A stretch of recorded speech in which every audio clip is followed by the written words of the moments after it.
We thought it would be just another hike. 3 days in the Rockies, far away from traffic, alarms, text messages, and the artificial glow of the city. We had done hikes before, long ones, hard ones. But this time, it was supposed to be simple. A loop trail.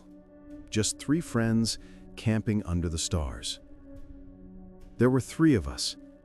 Myself, Elliot, Mark, the joker of the group, the one who always made ghost stories sound hilarious instead of frightening, and Sarah, cautious, skeptical, logical to her bones. She wasn't scared easily. We carried solid equipment, a GPS unit, paper maps, well-packed backpacks. We had food, torches, 2 tents. Nothing suggested danger.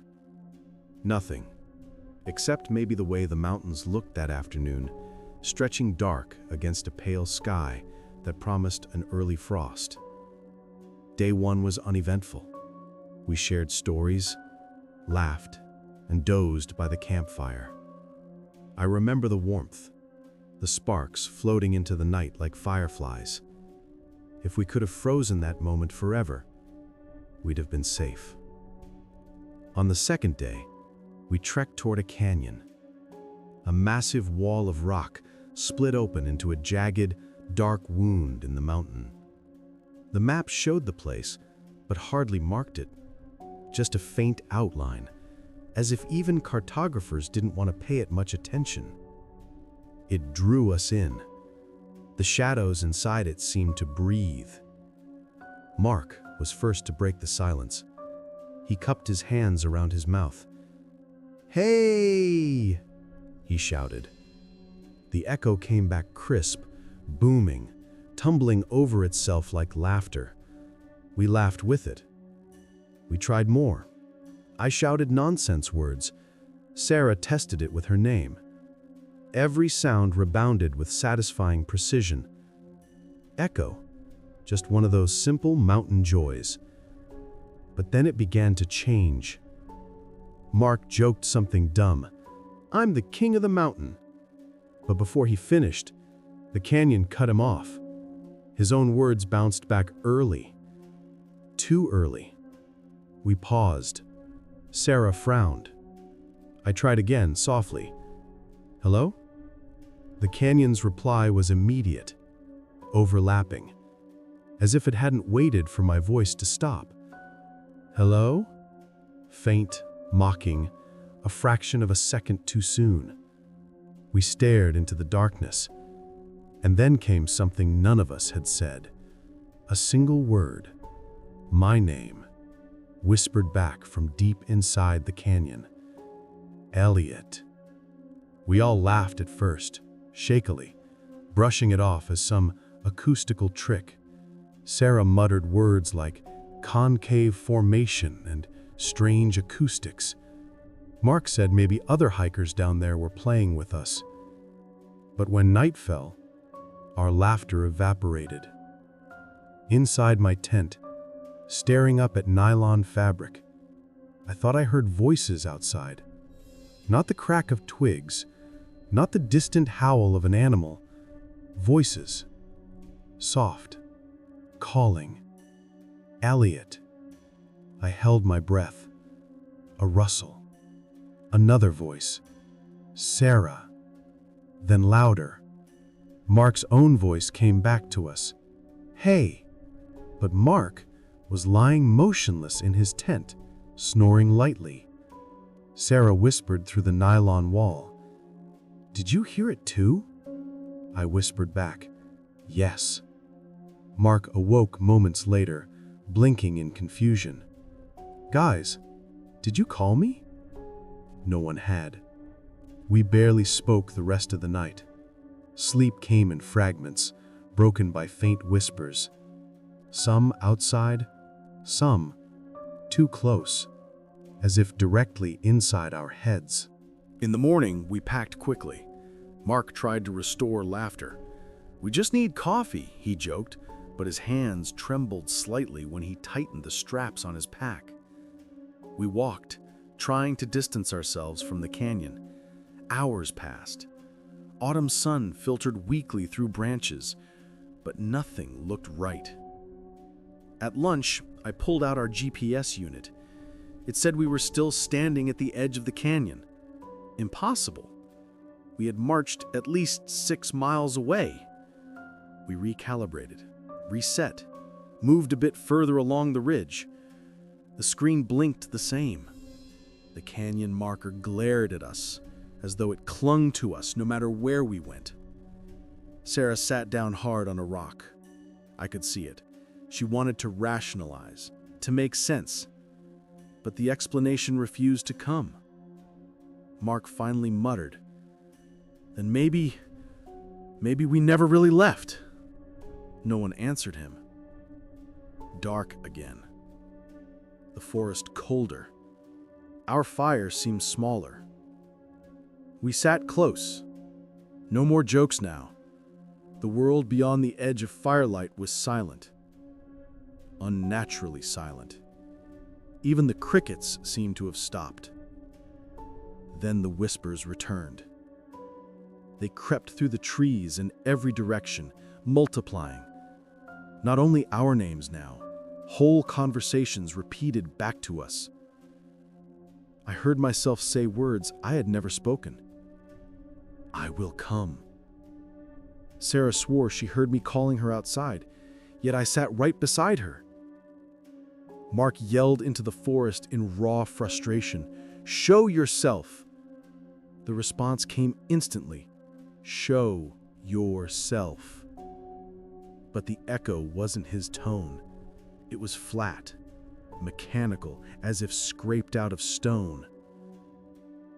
Later, in the dead of night, I swear voices circled just feet beyond the tent wall. A thin, reedy whisper, childlike and cruel, hummed my name over and over until I bit down on my fist to keep from screaming. By dawn, Mark looked wrecked. He had stopped joking entirely. His eyes were red, unblinking. "I can't do this. I need to know." Sarah begged him not to, clutching his arm, but he shook her off. He walked steadily toward the tree line, toward where the canyon should have been. His shoulders squared, like a man going to war. We followed, pleading. He stopped at a ridge where the air grew strangely thin. The world held its breath. He shouted into the void, "I'm here!" Before his voice even finished leaving his mouth, the canyon answered. "I'm here!" Identical, simultaneous, overlapping. Then another reply joined. His voice again, but different, stretched, wrong. "I'm here already." We screamed for him to come back. I swear the ground beneath his boots shifted. His body pulled forward into space that didn't seem to exist a second ago. And then he was gone. No scream. Just absence. The canyon's echo rolled on, imitating him again and again. "I'm here. I'm here. I'm here." Sarah collapsed, sobbing. Without him, the forest seemed emptier than ever. Everywhere we walked, we felt watched. Our compass needles spun. Landmarks repeated. I swear we circled the same stretch of ridge 3 times, only to end again at that impossible canyon edge staring back at us. Sarah wouldn't eat. I forced handfuls of trail mix down just to keep standing. Time had become slippery. Hours stretched. Minutes vanished. And always, faintly beneath everything, a whisper. Not loud enough to catch every word, but relentless. a secret spoken just out of reach. That night was the worst. The echo did not wait for us to speak anymore. It spoke first. Lying awake, Sarah clutched my hand through the thin tent fabric, and then, like a bomb, our own voices exploded all around. Conversations we had never had were being recited. Arguments, confessions, promises that weren't ours. One was my voice, thick and heavy. I will stay. Another was Sarah's, broken. Take me. She stared at me across the tent, eyes wide. She hadn't said it. We pressed against each other, paralyzed, listening as the earth itself parroted our voices, overlapping, drowning us in a storm of not us. Gray daylight crawled reluctantly into camp. My head pounded. Sarah barely breathed. We didn't even try to pack neatly, just grabbed supplies and staggered west. Hours later, through a break in trees, the canyon gaped again. No matter where we turned, it waited. I screamed Mark's name into it. The reply was instant, perfectly his voice. It called back joyfully, "Yeah?" Sarah sobbed. Her knees gave way. I backed us both away, but the canyon kept calling, "Yeah? Yeah? Yeah?" Each repetition stretched, bent, echoed over itself until it sounded like wild laughter. 2 days later, half delirious, starving and dehydrated, we stumbled onto a ranger road. Rescue crews found us and asked questions. We told part of the truth, not everything. We couldn't. Who would believe us? Mark was listed as missing. They searched for weeks. Nothing turned up, not even footprints beyond where we had last seen him. But I know the truth we can't say. He's not gone, not exactly. He's still speaking. The canyon makes sure of that. Back in the city, life pretends to resume, but noise behaves differently to me now. Between downtown skyscrapers, a car horn will echo twice instead of once. Elevator shafts hum my name. My own footsteps repeat wrong from the walls. And sometimes, in quiet stairwells or parking garages, I hear Mark's laugh echo back, too quick, cutting me off. Once, alone in my apartment, I tested it. I whispered, "Hello," in the dark. The answer came mid-whisper, before my voice had even left me. "Hello." And then it added, "Tomorrow."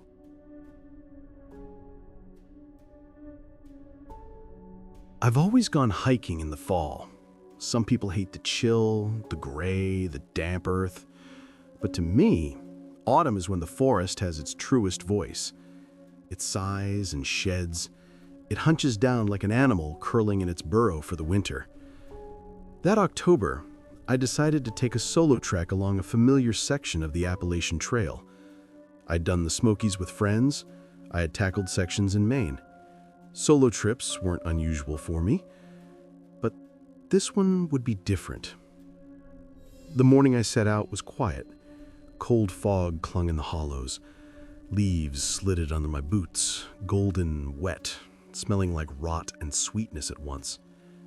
It was peaceful, until I turned onto that clearing and saw what should not exist. It was a wooden post, thinner than my arm, weathered gray. A crooked arrow pointed into the trees. 2 words carved in it, eroded but barely legible. Old Trail. I pulled my topo map. Nothing. Checked my GPS. Clean. The official Appalachian Trail wound ahead, reserved and predictable. Nowhere was there an alternate route, let alone one marked by this worm-eaten relic. And yet, it called to me. Hikers get it sometimes. The itch. Where does that go? What's just around the corner? Curiosity has led to more rescues, more tragedies than people realize. I told myself it would be just a short detour. 10 minutes, no more. So I stepped onto the old trail. At first, it could have been any abandoned path. Roots snaked through the soil, leaves lay piled like drifts of rust-colored snow. Sunlight barely made it through the crooked branches. But within minutes, I noticed something missing. No birds. Not the usual chatter of sparrows or the hollow cluck of a wild turkey. Not even cicadas, though I had heard them less than half an hour earlier. The silence was thick and velvety, oppressive, like cotton shoved into my ears. Then came the carvings. On a beech tree, low where the bark was pale and smooth, a name carved carefully. Jonathan, 2029. I froze. 2029 was 6 years from now. Frowning, I moved on to the next trunk. Mary, 2031. Another step. Aaron, 2040. Every tree, name after name, followed by dates stretched decades ahead. What the hell? I muttered to myself. The sound of my voice seemed wrong, swallowed instantly. I tried to laugh it off as a prank, but there were too many carvings, carved too deeply. That's when the fog arrived. I didn't see it drift in. One minute I was alone with trunks and leaves. The next, a pale curtain seeped around my ankles, spreading knee-deep, waist-deep, cold and damp, like melting ice. And within it, voices. At first they were distant hums, like a radio tuned between stations. Then they sharpened into syllables. The names. All the names on the trees, spoken slowly, rhythmically, each from a different, fragile throat. Jonathan. Mary. Aaron. Dozens of whispers. And then, cutting among them, one I knew too well. Elliot. My knees nearly buckled. Elliot. Clearer now, from every direction. Instinct took over. I turned and hacked my knife into the nearest trunk, carving a deep diagonal stripe into the bark, a breadcrumb trail. I jogged back the way I'd come. Except when I turned, there was no fresh mark. The bark was smooth, as if healed in seconds. I gasped and carved another, glanced back, smooth again. The forest was erasing my trail. This isn't real, I whispered to myself. It's just exhaustion, low blood sugar, some kind of... The fog hissed in my ear. Elliot. I was forced to stop. My watch said 5 p.m., but in the fog it looked like twilight already. I pitched my tent, hands trembling. I lit my small burner, ate cold noodles, barely swallowing. For hours I sat rigid in the tent, listening. The whispers never stopped, sometimes faint, sometimes inches from my nylon wall. At one point I heard my own voice, flat, lifeless, repeating the words, "Come forward." I pressed my hands over my ears. It didn't help. The sound was inside me. Sometime before dawn, I finally collapsed into shallow sleep and dreamed of crosses. Dozens of crosses, each carved with names. One had mine, but the date wasn't next year or next decade. It was tomorrow. Morning didn't bring comfort. The fog lingered. The forest barely shifted shade. Wandering too long brought me to a small clearing. That's when I saw them in truth. Wooden crosses stabbed into the ground. Dozens. More than I'd ever seen in a graveyard that size. Rough, crooked, some nearly rotted through. On each, names. The same names from the trees. On some newer carvings, dates still years ahead. And one cross was bare. No name. Fresh wood. Pale. Unfinished. I didn't need to be told who it was for. Suddenly, sunlight. A break in the fog. Birds. Actual birds chirping in the branches above. I dropped to my knees on packed dirt. My hands shook as I looked up. In front of me, the official, white-blazed tree of the Appalachian Trail. The real trail. The living, humming, normal trail. Cold sweat plastered my shirt to my back. I spun around. No clearing. No crosses. No fog. And no signpost marking old trail. Just an unbroken line of trees. It was as though I had hallucinated everything. But I knew better. I stumbled back to civilization the next day, ragged and barely functional. People smiled at shelters, asked if I was okay. I nodded, lied, said the fog wore me down. Back home, safe in my apartment days later, I finally dared to scroll through the photos I'd taken during my trip.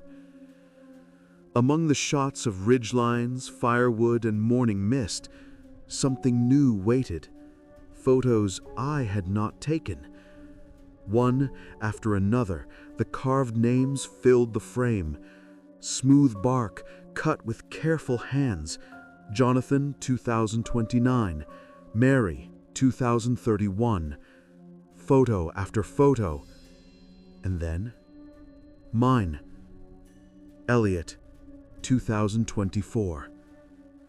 The photo had metadata too. Its timestamp was set 1 year in the future. I can't throw the phone away. I can't destroy it. I check that photo every day, horrified that the clock ticks closer to it. And some nights, when the world outside grows quiet, I swear I hear it again.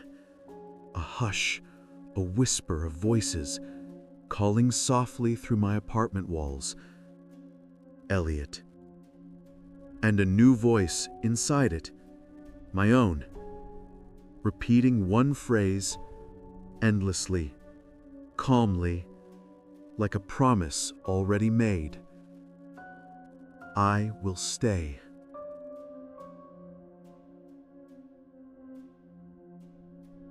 Northern Alaska is a place that makes you feel small. Out there, the sky is not a ceiling. It's an endless canvas brushed with silence. The forests and ridges stretch into infinity, and the aurora doesn't just shimmer, it devours the night. That winter, we traveled deep into those ranges, 4 of us. Scientists on paper, friends in practice. We weren't chasing myths. We wanted to measure magnetism, radiation, and the strange pulses the aurora sometimes brings. We had tents, portable labs, GPS, drones, cameras. Data was our goal. But Alaska had other plans. There was John, our organizer and leader, strong, practical, always taking charge when the rest of us drifted. Kai, our tech genius, carrying cameras, cables, backups for backups. Lee, who loved the aurora itself more than the science behind it, poetic even in how she described wavelengths. And me, Alex, just a man with a notebook, trying to keep track. We were prepared, or so we thought. The first night was breathtaking. Sheets of green light swung like curtains, twisting across a star-shattered void. "It looks alive," Lee whispered, clutching her recorder. We sat for hours, watching bands of purple erupt, weave with green, then vanish. We measured magnetic shifts, filled laptops with data. Everything was perfect. We laughed at ourselves for ever being nervous about isolation. Under that beauty, fear felt impossible. We should have remembered that beauty often hides teeth. On the third night, we noticed it. "Do you see that?" Lee pointed upward. At first, I thought it was just another pale streak, but it wasn't. It didn't blend with the aurora, it moved within it. A white glow, sharper, too deliberate. I thought it might be a plane or maybe a satellite flare, but it stuttered, stopped mid-flight, then darted sideways with impossible speed. We froze. Kai raised the camera. He whispered, "Oh God, there are shapes inside it." We pressed toward the screen. Inside the glow stood dark figures, not birds, not shadows of clouds, human-shaped, except they were faceless, and they swayed slowly as though bound to the glow. The equipment began failing almost instantly. Meters spiked into impossible ranges. Our laptops rebooted again and again, screen text dissolving into static. Even the drone we launched spiraled off and crashed 100 feet away. And then the noise came. Not wind, not static, a layered hum that grew into something closer to voices. Dozens, maybe hundreds, mumbling in chorus. Kai froze, headphones pressed to his ears, muttering, they're speaking, but it's us." Through his recorder, I heard it myself, my voice, repeating syllables I had never spoken. John's voice, Lee's voice, cold and blurred, braided together with whispers. We tried to rationalize. Satellites, interference, some reflection of sound waves. But deep down, beneath the technical excuses, I felt a cold certainty. None of that explained the shapes. Shapes that waved slowly toward us, as though inviting. John forced a laugh. "Maybe it's just an atmospheric trick, a reflection. We shouldn't panic." But I saw his hands tremble. The next night, the glow wasn't above us. It was beside us. It hovered along the ridge, just meters away. Our camp lit like day, tents glowing with unholy translucence. Even our shadows looked wrong, stretched unnaturally onto the snow, moving seconds out of sync. I looked at my own silhouette. It raised its hand before mine, smiled, though I didn't. Faceless, grinning mouth opening in silence. Lee whimpered. Kai recorded frantically, camera shaking, and the voices grew louder, forming actual sentences. "You are already here. There is no leaving. Stay." John couldn't take it anymore. "I'm going to face this," he snapped. "We're scientists, not children spooked by shadows." He marched out of the circle of tents towards the glow. We screamed for him to stop, but his body touched the pale wash of light. His body froze mid-step. We watched as his skin shimmered like static. The camera captured it. His face blurred, then dissolved. He raised his head once, his mouth trying to form words, but only a hiss escaped. Then his body broke apart like frost, melting into sparks. Gone. The glow pulsed brighter, almost satisfied. We stumbled into chaos. "We have to leave," Lee shouted. Kai kept recording, muttering oaths. My own heartbeat roared so violently I couldn't hear my thoughts. We grabbed what little we could, ditching equipment. Some part of me whispered this was foolish, we'd die out in the cold. But another part screamed that the cold was safer than the light. We bolted downslope, stumbling over rocks and snow. But no matter how we turned, the glow drifted ahead of us, left, right, every horizon, mocking us with its omnipotence. Hours later, breath ragged in knives of freezing air, Kai stopped. "Go," he said.